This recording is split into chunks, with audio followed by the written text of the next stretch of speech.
Shalom Bapak Ibu Saudara yang terkasih dalam nama Tuhan. Sukacita yang daripada Tuhan senantiasa ketika kita berjumpa dengan kebenaran firman Tuhan. Pada hari ini firman Tuhan terambil dalam Kisah Para Rasul 27 ayat 22 sampai dengan 24. Demikian firman Tuhan. Tetapi sekarang juga dalam kesukaran ini, aku menasehatkan kamu supaya kamu tetap bertabah hati, sebab tidak seorang pun di antara kamu yang akan binasa, kecuali kapal ini. Karena tadi malam seorang malaikat dari Allah, yaitu Allah yang aku sembah sebagai miliknya, berdiri di sisiku, dan ia berkata, "Jangan takut Paulus, engkau harus menghadap Kaisar, dan sesungguhnya oleh karunia Allah, maka semua orang yang ada bersama-sama dengan engkau di kapal ini akan selamat karena engkau." Bapak Ibu Saudara yang dikasih oleh Tuhan, kisah ini menceritakan kisah pelayaran Rasul Paulus dengan kisah yang menegangkan dan penuh resiko, karena badai yang dialami di lautan terbuka itu selalu membahayakan nyawa manusia. Posisi Paulus dalam perjalanan ini, ia bukan sebagai pemberita Injil, melainkan sebagai tawanan yang akan diadili di kota Roma. Di dalam kapal ini ada 276 jiwa yang sedang mengalami ancaman bahaya karena badai di laut lepas. Selama 14 hari mereka diombang-ambingkan oleh badai, tidak makan, tidak minum, serta tidak melihat matahari terbit. Kita bisa membayangkan bagaimana situasi yang begitu mencekam, penuh dengan ketakutan, karena ini menyangkut nyawa. Kisah Rasul Paulus ini bertolak belakang dengan kisah Yunus. Kalau Yunus tidak taat kepada Tuhan, karena dialah kapal yang ditumpanginya mengalami bencana.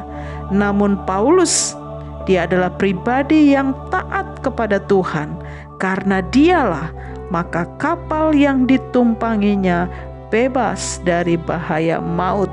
Dalam ayat yang ke-24, malaikat Tuhan berkata kepada Paulus, "Jangan takut Paulus, engkau harus menghadap Kaisar, dan sesungguhnya oleh karunia Allah, maka semua orang yang ada bersama-sama dengan engkau di kapal ini akan selamat karena engkau."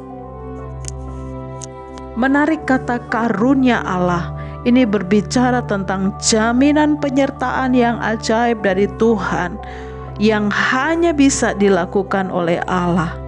Perkara mujizat, perkara ajaib, pertolongan Tuhan itu datangnya daripada Tuhan. Berbicara tentang kasih karunia, bagaimana kita yang sungguh-sungguh meresponi akan kasih karunia Allah. Bagian kita mana? Tidak ada. Semua Tuhan kerjakan dengan sempurna.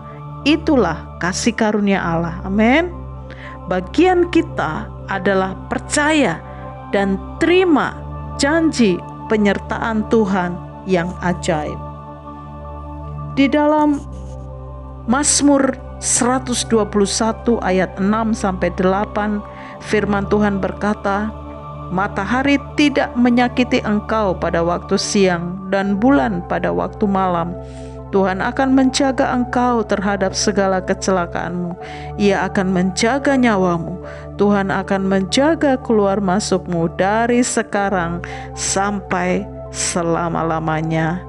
Bapak Ibu Saudara yang dikasihi oleh Tuhan, hidup kita senantiasa tidak selalu berjalan dengan mulus, tetapi kita percaya badai sebesar apapun, kita percaya bahwa Tuhan adalah penjaga dan Tuhan adalah naungan kita. Kita aman dalam kasih karunia-Nya yang besar.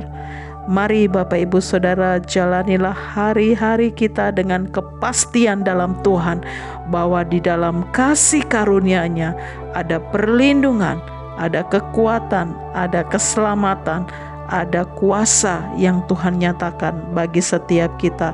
terima, imani, dan kita percaya kuasa Tuhan melimpah atas setiap kita. Tuhan Yesus memberkati kita. Amin.